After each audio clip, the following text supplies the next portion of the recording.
Hey everybody, my name is Nick Sybouts and I'm the middle school pastor here at Vineyard Church.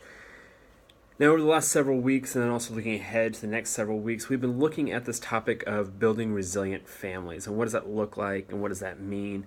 And we've been asking over those weeks for your questions and comments throughout the week, and we want to take time each week to speak to and answer one or two of those questions.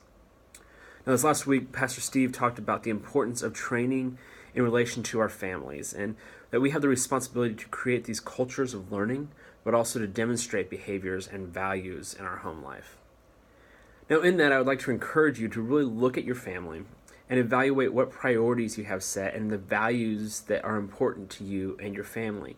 And really take a hard look and see if you are emulating those values in your own life. Because it really does start there. And as much as I hate to admit it in my own life, sometimes there is a separation, there's a dissonance between our words and our goals and our actions and the way we act. And unfortunately, actions do speak louder than words. But with that in mind, one area that is especially true, and in my opinion, is the one about a question that we received this week of how do we create balance in a world full of busy? All the demands and all the pressures, and how do we, one, create balance, and two, put God in the center of all the stuff that we're doing? And this is a great question, and I really wish that I had the secret sauce that would just magically fix all of that, because if I did, I'd be very rich. Because I think everyone is feeling that pressure. All the families are feeling that tension, and I don't really know that I know a single family that would say they have this completely mastered. So if you have that feeling and you're feeling like, hey, how do we create balance in the world of busy? And how do we put God in the middle of it? Know that you're not alone. But I want to start with just acknowledging that this is actually a training issue. And it's one that takes a lot of discipline and one that it takes a lot of intentional effort to even start to get right. And it's also one that often requires a little bit of pain at times because it is not easy. It will require that at several junctions that you as a parent make some really uncomfortable decisions. And that's not always fun, I admit it. And in the midst of all these crazy schedule demands for your student or your child, you may be required to make a judgment call. And let me let you in on a little secret now. Every person is not the same. Every child is not the same, and it's important that you know your child. What are their limits? What are they really passionate about? What do they really want to do? And what are their friends pressuring them to do? But also know this, that your child's friend, the one whose mom lets them eat pizza every night while they're sitting on the roof holding fireworks and guns, that parent, that is not your child. And it's not fair to your child or that child to compare them side by side as apples to apples. And you know your child. And it's important that you teach your children to know themselves and train them to know what they can handle and what they can't handle. And how to create healthy boundaries in that space. I love this quote by Brené Brown, and she says that setting healthy boundaries is the most compassionate thing that you can do. And this is especially true even when it hurts just a little bit, or it hurts a lot.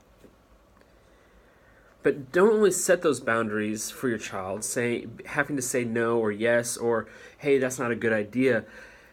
But at an appropriate level, that being the key phrase there, let them in on the why of those boundaries.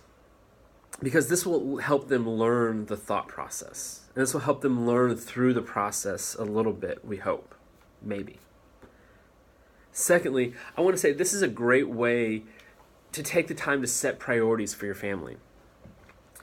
Ask your child and sit down with your child and input into your child what they really value and why they value it, and make decisions based on some of those realities, and realistically imposing a little bit of your values for your family in there as well. Remember, I want you to hear this, training our children to say no is equally as vital in a healthy place as it is to teaching them to say yes. Allow yourself the freedom to tell your child no on certain things they really want to do because it conflicts with your priorities. For instance, I know you want to learn how to play curling, but you already play 18 sports and it interferes with family time, which we have decided is a priority. It seems like this absurd question, right? But when you set priorities, it hopefully takes away some of the emotion of the moment. At least it helps take some of the emotion out of the decision making. If you know your priorities and you know what's really important for your family, then as you're set with all the busyness and you know that it's necessary to say no, you can begin to make the main thing the main thing. And you begin to set boundaries based on what your family values and priorities are.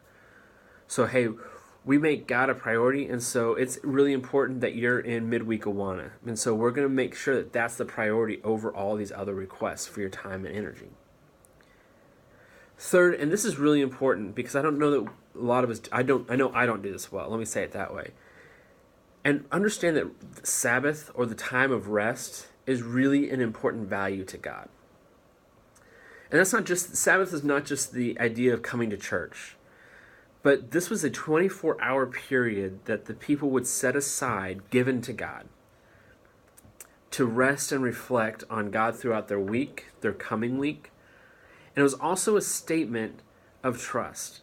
And understand, this is so important to God. This is one of the first acts that God models for us, that God trains us in. Remember, modeling is an act of training. And it wasn't because he was tired or worn out, but it was because he wanted to model it for us because it's so important for us as humans. Sabbath is, as I was saying, a lot like tithing in the fact that the act and the discipline is not just centered around the act itself, but it's in a statement of trust that we trust God with what that portion, that day that we're going to give him, more than we do with what we can do with the whole. It's a reminder of trusting God, and it's really a pause from, well, really anxiety, really, of worrying if we're going to have enough time to get everything done. Train your children to rest, because the other element of Sabbath is the space to see the work of God in our own lives, in every aspect of our lives. Again, this time of Sabbath was really this time of looking back and seeing where God was at work in our lives that we may have missed in the busyness and the clutter. Part of the question was, how do we train that? How do we put in this priority of God and the seeing God in some of these things? And the thing is, as crazy as it seems, God is with them and glorified in the way they do their homework. And yes, you can quote me on that. Train them to see God in the smallest task, even homework, and make that a priority. Make seeing God in small things a priority in your life. And so the last thing I want to say, and this is really important and probably the most important, which is why I put it last, because you probably won't remember anything else. Allow a lot of grace. Give your children a lot of grace, and give yourself a lot of grace. Life and living are hard. And I'm thankful for a gracious, gracious God that extends a lot of grace our ways, but sometimes we're not very good at extending that grace to ourselves and the people that we're closest to as well. No, you're not going to be a perfect parent. You're going to mess up, and sometimes you're going to mess up in these areas. But there is grace out there for you to be with you as you do. And know your kids are resilient, but keep fighting for your families. Thanks for joining us, guys. We hope to see you guys next weekend.